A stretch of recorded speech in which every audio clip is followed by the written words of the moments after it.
नमस्कार दोस्तों, आज है होली के बाद में जो चौथा दिन आता है उस दिन हम दशा माता की चौथी कहानी सुनते हैं। तो welcome to my channel Leena's kitchen Hindi. तो आज मैं आपको दशा माता की चौथी कहानी सुनाने जाऊंगी। उससे पहले अगर आप मेरे चैनल पे नए हैं तो वीडियो को लाइक करें, चैनल को सब्सक्राइब करें और बेल आइकन को ज़रूर दबा देना। साथ ही साथ अगर आपको मेरे वीडियो में कोई भी कमी नज़र आती है या फिर कोई भी अच्छी बात नज़र आती है तो आप मुझे कमेंट बॉक्स में लिखकर ज़रूर बता सकते हैं। तो चलिए फ्रेंड्स, ज़्यादा बोर न करते हुए हम शुरू करते हैं दशा माता की चौथी कथा। एक साहूकार था, उसके 5 बेटे और एक बेटी थी। पांचों बेटों का विवाह हो चुका था, लेकिन बेटी का विवाह हो चुका था लेकिन उसका गोना नहीं हुआ था। तो उसकी माँ, सारी भाभियाँ दशा माता का व्रत करती थी। तो जैसे ही दशा माता का दिन आया तो सभी दशा माता का डोरा लेने लगी। सब खुशी से रहते थे। उसकी भाभियाँ, उसके भाई और उसके माता पिता सब उससे बड़े प्यार से रहते थे, अपनी छोटी बहन को बड़े प्यार से रखते थे। तो जब दशा माता का दिन आया तो सभी को डोरा लेने की बात आई। तो बहू ने पूछा अपनी सास से कि माता जी, ननद बाईसा के लिए भी डोरा लेना है क्या? तो अब उसकी माँ बोलने लगी कि ननद बाईसा के लिए भी डोरा लेना है। तो जैसे ही अब उनका गोना होने लगा तो गोना होने से पहले ही उसका पति उसे लेने के लिए आ गया। तो जैसे ही दशा माता का डोरा लेने की बात आई तो सब उसकी गोने की तैयारी करने लगे। लेकिन उससे पहले ही जब दशा माता का दिन आया तो उसी दिन ही उनकी भाभीयों ने पूछा कि अगर दशा माता का दिन आएगा तो उस दिन वो डोरा कैसे ले पाएंगी और कैसे कथा सुनेंगी। तो वह बोलती हैं कि जैसे ही ससुराल जाएंगी तो मैं पूजा का सामान सारा रख दूंगी। उसकी माता जी बोलती हैं और पूजा का सारा सामान रख दूंगी और वह वहीं पे डोरा लेकर पूजा कर लेगी। अब बहुत दिनों के बाद जब दशा माता की पूजा की तैयारी हो रही थी, उससे पहले ही उसका पति लेने के लिए आ जाता है। तो अपने पति के साथ चली जाती है अपने ससुराल में। तो ससुराल में जब गोना होता है तो सबसे पहले मुंह दिखाई होती है। तो सभी आस पड़ोस की औरतें आती है, मुंह दिखाई करती है और सारे जितने भी सामान उसको दहेज में मिलते हैं वह सारे सामान देखती हैं। तो साथ ही साथ जब उसकी सास और जो देवरानी जेठानी है लड़की की, तो उसने दशा माता का डोरा गले में पहने हुए रहती है। तो देवरानी जेठानी सब और आसपास की औरतें की है ना, औरतें बड़ी विचार करती है कि इसकी माँ तो बड़ी टोटके वाली है, गले में देखना पीला धागा सा पहना के भेजा है, बड़ी टोटके वाली है। तो अब यह बात उसकी बेटी को अच्छी नहीं लगी और सबकी नज़र इसी पे थी। सभी देवरानी जेठानी सास की सभी की नज़र इसी पे थी कि इसने ये डोरा क्यों पहन रखा है। अब 1-2 दिन ऐसे ही निकल गए तो अब उसको बड़ी दिल पे ठेस लगी कि रोज रोज रोज रोज मुझे यही बोलते ये क्या डोरा पहन रखा है और ये इसकी माँ बड़ी टोटके वाली है तो ऐसे बोलती है। तो उससे बड़ा गुस्सा आया तो उसने दशा माता का डोरा निकाल के आग में डाल दिया।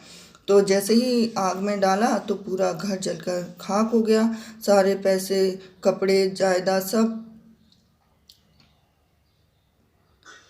नष्ट हो गए और सब आग में जल गए। तो जलते के साथ ही सब लोग तो घर के बाहर चले गए। उसकी भाई और उसकी देवरानी जेठानी सास ससुर सब घर से बाहर चले गए। बस वह दोनों ही, उसका पति और वह खुद दोनों ही वहीं पर रहे। तो जैसे ही थोड़ी आग ठंडी हुई तो वह वहाँ से निकल गए और घूमते चलते चलते चलते चलते उसी गांव में आ गए जिस गांव में लड़की का पीहर था। तो अब किसी काम के लिए आए तो काम करने के लिए वह अपने पति को बोलती कि आप तो हल जोतना और मैं यहीं पर बैठी रहूँगी कुएं पर। अब उस कुएं पर उसकी भौजैया भी पानी भरने आती थी, तो वह बोलती है कि मुझे कोई काम हो तो बता दो। तो बोलती है मेरी ननद बाईसा है जो चली गई शादी करके, तो मैं तो उनकी जगह मेरे बच्चों को तुम देखभाल कर लेना। अब वो ननद बाईसा बोलती मैं काम तो ऐसा करूँगी जो नीच काम ना हो, अच्छा काम हो वही काम करूँगी। तो बोलती है कि मेरे बच्चों को तुम्हें देखभाल करनी है, वो चली गई हैं। तो अब उसकी भौजाइयाँ अपने सास से पूछने लगी कि एक गरीब अनाथ लड़की है जो कुएं के पास बैठी है और कुएं के पास बैठते ही वो किसी काम की तलाश में है। तो उसकी सास राजी हो जाती है कि लेके आ जाऊँ। तो वहाँ पर अपने घर पे जाती है तो कोई उसे पहचान नहीं पाता। अब उसकी दशा भी ऐसी गरीब और सारे कपड़े लत्ते सब जल गए। तो घर पे आई तो उसे कपड़े दिए पहनने के लिए और वह अपनी भतीजे भतीजियों की देखभाल करने लगी। अब दशा माता का दिन आया तो दशा माता के दिन के से पहले वह अपने सास से क्योंकि भौजैया कहने लगी कि इस लड़की के लिए भी दशा माता का डोरा लेना है क्या। तो वह बोलती हैं कि हाँ लेना है डोरा। तो डोरा लेने के बाद से बोलती है कि एक तो आपने ननद बाईसा के लिए डोरा लिया था तो वो पूजा कर नहीं पाई अपने साथ, तो वह उसकी सास बोलती है कि उसने ज़रूर वहाँ जाके पूजा कर ली होगी। तो साथ ही साथ जैसे ही पूजा करने लगी तो बोलती है जब तक वो रहेगी यहाँ रहेगी तब तक। अब उसकी बेटी है जो अपने पति के साथ उसी के घर पे रहने लग गई थी, तो उसको अपने भतीजे भतीजियों की देखभाल भी करने लग गई थी। तो जिस दिन दशा माता का दिन आया तो वह पूजा करने बैठी, सब औरतें सिर धोने लग गई और उसकी भौजाइयाँ उसकी माँ तो उसको बोलती है कि अगर आपके पास कोई पुराने कपड़े हो तो मुझे दे देना ताकि मैं स्नान कर सकूं। तो वह अपनी ननद है उसके कपड़े देती है। तो वह बोलती है कि ये तो बिल्कुल हमारी ननद बाईसा की जैसे लग रही है। तो बोलते हैं कि अगर ननद बाईसा की जैसे लग रही है तो उसकी माँ बड़ा विचार करती हैं कि ये मेरी बेटी हो सकती है। तो पूजा पाठ करने लगे तो बोलती है उसके सास की पूजैयों से बोलती कि तुम कितना बोलती हो, पूजा करती हो तो थोड़ा बहुत चुप भी रह लिया करो, पूजा करते समय तो कम से कम चुप रह लिया करो। तो वह उसकी भौजैया चुप हो जाती है, पूजा पाठ होती है और डोरा लेती है सभी कहानी सुनकर। इस तरह से अब सासू जी के जो उसकी माँ है उसके पैर दबाने की बारी आती है, सब भौजैया सो जाती है। तो उसकी बेटी उसके कमरे में जाती है और ये विचार करती है उसकी माँ कि ये तो मेरी ही बेटी है, क्योंकि उसकी माँ को बड़ा विचार आया कि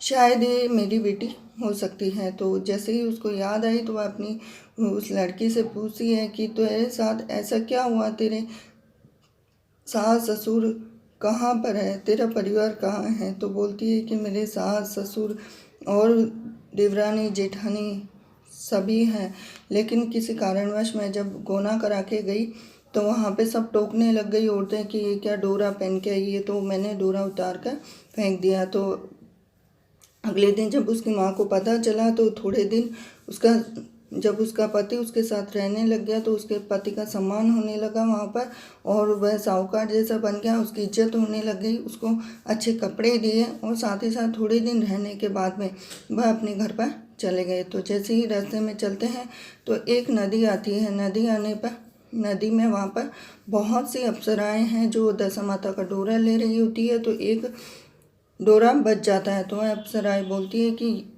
ये एक डोरा बच गया है तो इसको अगर कोई उच्च वर्ग की लड़की हो तो इसे ले सकती है।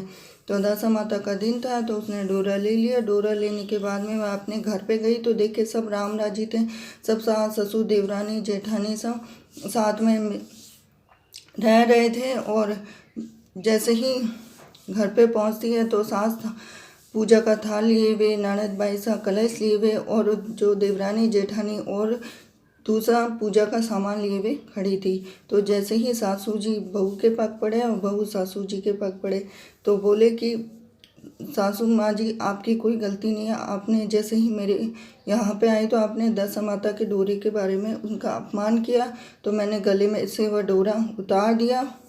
इस कारण से मेरी सारी दशा खराब हुई है, मुझे दर दर की ठोकरें खानी पड़ी और अब मैंने ये डोरा वापस ले लिया तो हमारी सारी जो दशाएं हैं वो सही हो गई है। इस तरह से तो ये थी दशा माता की चौथी कहानी। कहानी अधूरी है तो पूरी करना, पूरी है तो इसका मान रखना। साथ ही साथ दशा माता की कहानी को कभी भी अधूरी नहीं सुनना चाहिए, हमेशा पूरी ही सुनना चाहिए, क्योंकि ये एक ऐसी कहानी है जो कि साल भर में एक बार आती है। तो आशा करती हूँ कि आपको मेरा वीडियो ज़रूर पसंद आया होगा। तो वीडियो अच्छा लगे हो तो वीडियो को लाइक कीजिए, चैनल को सब्सक्राइब कीजिए और बेल आइकन को ज़रूर दबा देना, क्योंकि एक लाइक से मुझे मिलती है मोटिवेशन आपके लिए और भी बेहतर वीडियो बनाने के लिए। मिलती हूँ आपसे नेक्स्ट वीडियो में अगली दशा माता की कहानी में, दशा माता की 5वीं कहानी। जय हो दशा माता की।